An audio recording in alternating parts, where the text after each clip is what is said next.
قتل الانسان ما اکفرا، غارت ہو یہ انسان کتنا ہی وہ احسان فراموش ہے. من ای شیء خلق، اس نے غور نہیں کیا کہ اسے اللہ نے کس چیز سے پیدا کیا ہے.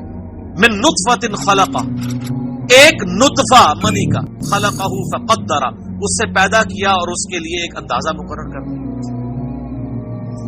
اللہ فرما رہا ہے اتنا احسان فراموش ہے کہ وہ اللہ جس نے اسے ایک بے قدر پانی سے اتنا بڑا انسان بنا دیا ہے، اس اللہ کے سامنے اکڑتا ہے، اس کی نافرمانی اختیار کرتا ہے. اس کی حیثیت کیا ہے؟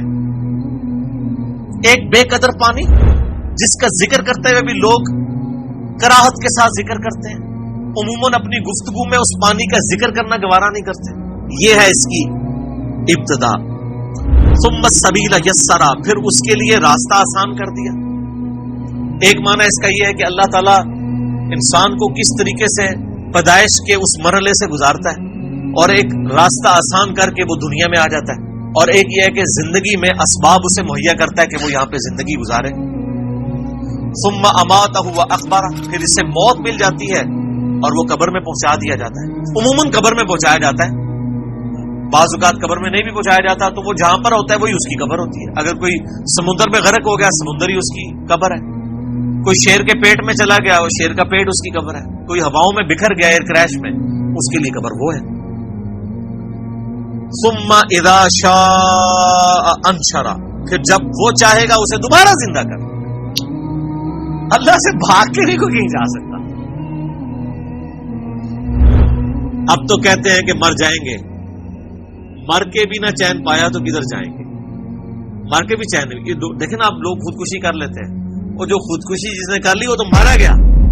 بخاری مسلم میں حدیث ہے، جس شخص نے خودکشی کی تو وہی عذاب اسے دوزخ میں دیا جائے گا. اگر کسی نے اپنے آپ کو چھرے سے مارا تو اس کے ہاتھ میں چھرا دے دیا جائے گا، وہ بار بار اپنے آپ کو قتل ہی کرتا رہے گا اور اسی تکلیف سے گزرے گا. بولے اعوذ باللہ تعالی. کلا لما یقضی ما امر، یقیناً وہ بجا نہ لایا جو اللہ نے اسے حکم دیا تھا. یعنی قیامت کے دن نافرمان کا نقشہ کھینچا جائے. فَلْيَنْظُرِ الْإِنسَانُ إِلَىٰ طَعَامِهِ، کیا انسان نے اپنے کھانے کے اوپر کبھی غور نہیں کیا؟ أَنَّا صَبَبْنَا الْمَاءَ صَبًّا، بے شک ہم نے زور سے پانی برسایا. ثُمَّ شَقَقْنَا الْأَرْضَ شَقًّا، پھر ہم نے زمین کو پھاڑا. فَأَنبَتْنَا فِيهَا حَبًّا، پھر ہم نے اس میں سے اگایا غلہ. انسان اپنی خوراک پہ غور کر لینا تو انسان پریشان ہو جاتا ہے. یقین کریں میں تو کبھی تربوز کاٹتا ہوں تو پریشان رہ جاتا ہوں کہ کیا اللہ نے باہر اس کے ایک خول چڑھایا ہے، پھر اس کے اندر کیا مٹھاس رکھی ہے، پھر اس کے اندر سینکڑوں بیج رکھے ہیں اور ہر بیج کے اندر ایک ایک تربوز ہے اور ایک ایک وہ تربوز جس کے اندر بھی سینکڑوں ہے. یہ آپ جناب فیکٹوریل پرابلم شروع ہوتا جائے گا. ایک آپ جو بیج دیکھ رہے ہیں اس میں کروڑوں تربوز ہیں، کیونکہ اس سے ایک تربوز بننا ہے، اس میں سینکڑوں، پھر ہر ایک سے اس طرح سے فشن ریئیکشن سٹارٹ. اللہ فرماتا ہے تم اپنے کھانے والی چیزوں پہ غور کرو.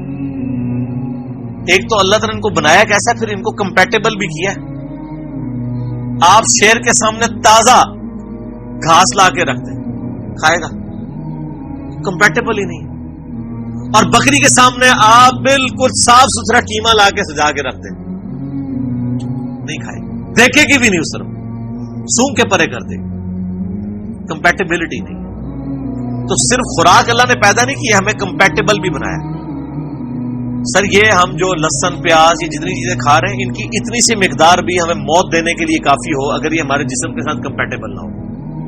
زہر بھی اتنا صحیح ہوتا ہے نا، بندہ مر جاتا ہے. تو یہ ہمارے جسم کے ساتھ کمپیٹیبل ہے. ہم آہنگ ہے کہ ہمارے لیے وہ بینیفیشری ہے، فائدہ مند ہے، نقصان نہیں پہنچا رہا. یہ کس نے؟ اللہ نے بنایا اسے. اللہ فرماتا ہے اپنی خوراک کے اوپر غور نہیں کیا تم. کس طرح ہم نے زور سے پانی برسایا، پھر زمین کو اچھی طرح پھاڑا، پھر اس میں سے اگایا غلہ. وعنبا وقضبا، اور انگور اور ترکاریاں، طرح طرح کی سبزیاں. وزیتون ونخلا، اور زیتون اور کھجوریں. اور سر کھجور کے درخت کو دیکھیں کتنی بلندی پہ جا کے اللہ تعالیٰ نے خوشے لگائے ہیں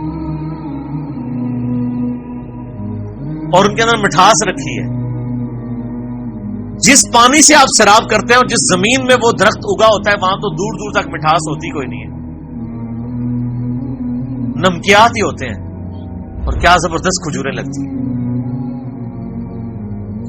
اور زیتون وحدائق غلبا، اور گھنے باغات، وفاکہۃ وابا، اور پھل اور گھاس، متاعا لکم ولانعامکم، یہ سامان ہے برتنے کا تمہارے لیے اور تمہارے مویشیوں.